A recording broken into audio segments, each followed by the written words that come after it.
নমস্কার বন্ধুরা, আপনারা আছেন স্বাদের শহরে, যেখানে আপনারা পাবেন নানান স্বাদের খবর। আজ তৈরি করব চিংড়ি মাছের মালাইকারি। আর এই রান্নাটি করতে আমি যা যা উপকরণ ব্যবহার করেছি সেগুলো স্ক্রিনের বাঁদিকে লেখা থাকবে আর ডেসক্রিপশন বক্সও লেখা থাকবে। এটা আমি একটু অন্যরকমভাবেই তৈরি করব, আশা করি আপনাদের ভালো লাগে। চলুন শুরু করা যাক। এখানে আমি নিয়ে নিয়েছি নারকেলের জল, 2 চামচ পোস্ত, 1টা টমেটো, 10 থেকে 12 কোয়া রসুন, 1 ইঞ্চি পরিমাণ আদা, লঙ্কা, 3টে মাঝারি সাইজের পেঁয়াজ আর নারকেল কোড়া।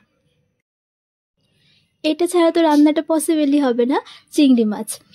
আর এখানে যে নারকেলের জলটা নিয়েছি, এটা একটা নারকেলের মধ্যে যতটা জল ছিল ততটুকুই আমি নিয়েছি। আর নারকেলের পরিমাণটা হচ্ছে পোস্তর যে বাটিটা সেই বাটির 1 বাটি। পোস্তটা আগে থেকে ভিজিয়ে রেখেছি যাতে বাটতে সুবিধা হয়। আর এখানে দেখুন আমি একটু মোটা মোটা করে কেটেছিলাম পেঁয়াজটা, সেই একটা পেঁয়াজ, আদা, রসুন, টমেটো এই সব কিছুকে মিক্সারের জারে ভরে নিচ্ছি। এগুলোকে আমি পেস্ট তৈরি করব। আর ঝিরে ঝিরে করে কেটে নেওয়া 2টো পেঁয়াজ এখানে রইল। এবার কড়াইতে দিয়ে দেবো পরিমাণ মতন সর্ষের তেল। আর তেলটা আমি একটু কম ব্যবহার করছি, চাইলে পরে তেলটা আপনারা আর একটু বেশি ব্যবহার করতে পারেন। তেলের মধ্যে দিয়ে দেবো একদম সামান্য পরিমাণ হলুদ আর সামান্য পরিমাণ নুন। তেলটা ভালোভাবে গরম হয়ে গেলে মাছগুলোকে এর মধ্যে দিয়ে হালকা করে ভেজে নেব। কড়া করে ভাজবো না, একদম জাস্ট ওই সাথে নেওয়া বলে যে তেমনভাবে মাছগুলোকে ভেজে নেব। আজকে আমি চিংড়ি মাছের মাথাগুলো আলাদা করে দিইনি, সাথেই রেখেছি। যদি আপনারা মনে করেন মাথাগুলো ছাড়া করবেন, সেক্ষেত্রে আপনারা মাথাগুলোকে ছাড়িয়ে নিতে পারেন।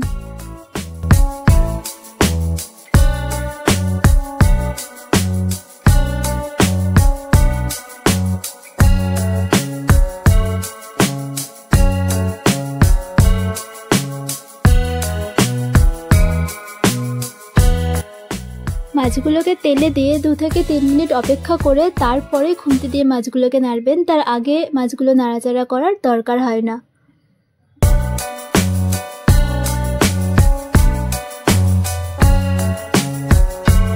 এখানে দেখুন মাছগুলো মোটামুটি ভাজা হয়ে গেছে। যেমনটা আমি বলেছিলাম যে আমি অল্প করে ভাজবো, খুব কড়া করে ভাজবো না।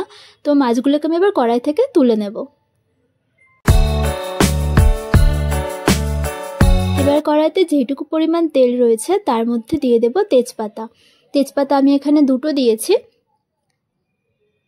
এরপর দিয়ে দেব কুচিয়ে রাখা পেঁয়াজগুলোকে হালকাভাবে ভেজে নেব। যদি মনে হয় তেলটা কম হচ্ছে তাহলে এই সময় একটু তেল দিয়ে দিতে পারেন।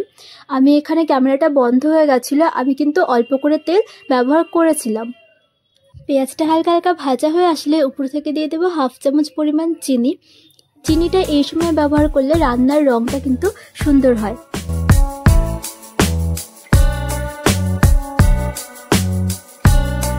এবারে পেঁয়াজটাকে হালকা ব্রাউন করে ভেজে নেব, আর ততক্ষণে চিনিটাও মেল্ট হয়ে যাবে।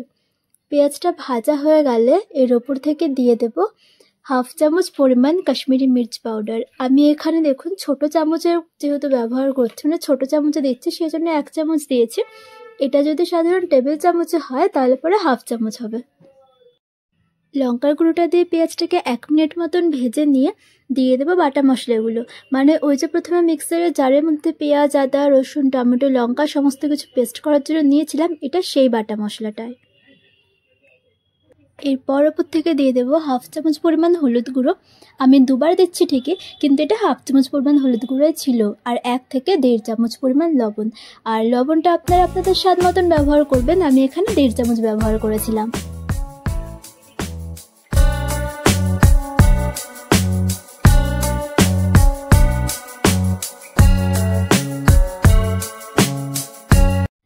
এবার এই মশলাটাকে মিডিয়াম হিটে তেল ছাড়া অবধি ভালোভাবে ভেজে নেব। তেল ছাড়া অবধি মানে মশলা থেকে তেল ছেড়ে দেওয়া অবধি ভালোভাবে ভেজে নেব।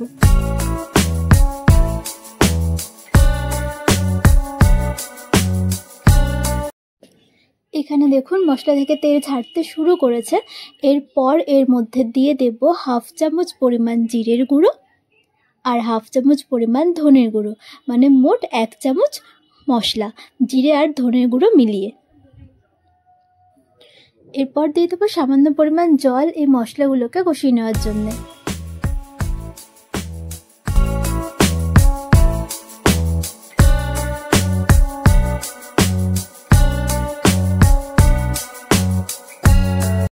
মশলাটা যতক্ষণ তৈরি হচ্ছে আমি পাশে 1 মুঠো মতন কাঁচা বাদাম শুকনো খোলায় ভালোভাবে ভেজে নিয়েছি রান্নায় ব্যবহার করার জন্যে। আর এই বাদামের পরিবর্তে আপনারা চাইলে পরে কাজু বাদামও ব্যবহার করতে পারেন, সেটা ভালো হয়, অনেক বেশি ভালো হয়, কিন্তু এই বাদাম দিয়ে করলেও বেশ লাগে। আর আমি আজকে এই বাদামটাই ব্যবহার করব।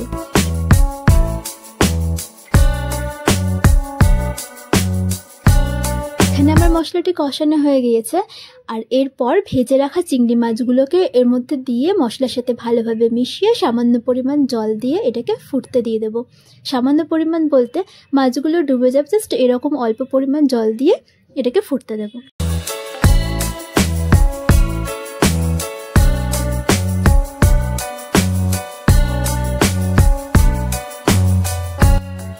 মিডিয়াম হিটে ঝোলটাকে আমি 15 মিনিট মতন ফুটিয়ে নিয়েছি। আর দেখুন এটা থেকে তেল ছাড়তেও শুরু করে দিয়েছে। এরপর এর মধ্যে দিয়ে দেব পোস্ত, নারকেল আর বাদামের পেস্ট। মানে যে নারকেলটা আমি কুড়িয়ে রেখেছিলাম সেটা আমি নারকেলের দুধ বার করে সেটা দিইনি, পুরো নারকেলটাকে আমি বেটে এর মধ্যে ব্যবহার করেছি। এরপর যে নারকেলের জলটা আমি রেখে দিয়েছিলাম সেই জলটাকে দিয়ে মিক্সারের জারটাকে ধুয়ে এর মধ্যে দিয়ে দেবো। এক্সট্রা করে জল আর এর মধ্যে ব্যবহার করব না। এরপর এই বাটাটাকে দিয়ে ঝোলটাকে ভালোভাবে মিশিয়ে নেব।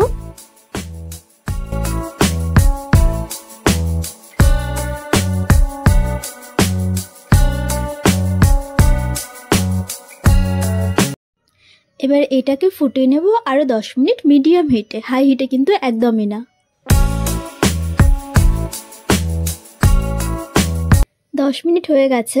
বাদাম, পোস্ত আর নারকেল বাটাটা ঝোলের সাথে ভালোভাবে মিশে গেছে আর তেল ছাড়তেও শুরু করে দিয়েছে। এরপরের ওপর থেকে দিয়ে দেব অল্প করে টমেটো সস। এখানে আমি 4 থেকে 5 চামচ মতন টেবিল চামচ টমেটো সস ইউজ করেছি।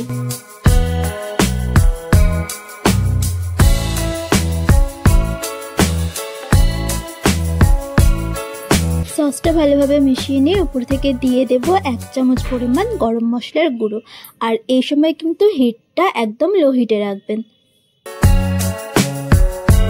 আর এরপর আমি ব্যবহার করব 1.5 চামচ পরিমাণ ঘি। আপনারা চাইলে 2 চামচ পরিমাণ ঘিও ব্যবহার করতে পারেন, তাতে করে কোনো অসুবিধা নেই। তৈরি হয়ে গেছে একদম সহজ সরল উপায়ে তৈরি করা সুস্বাদু চিংড়ি মাছের মালাইকারি। এইভাবে চিংড়ি মাছের মালাইকারি বাড়িতে একদিন তৈরি করুন আর সবাইকে গরম গরম ভাতের সাথে পরিবেশন করুন। আমার তো খেতে এটা বেশ ভালো লাগে, আশা করি আপনাদেরও ভালো লাগবে।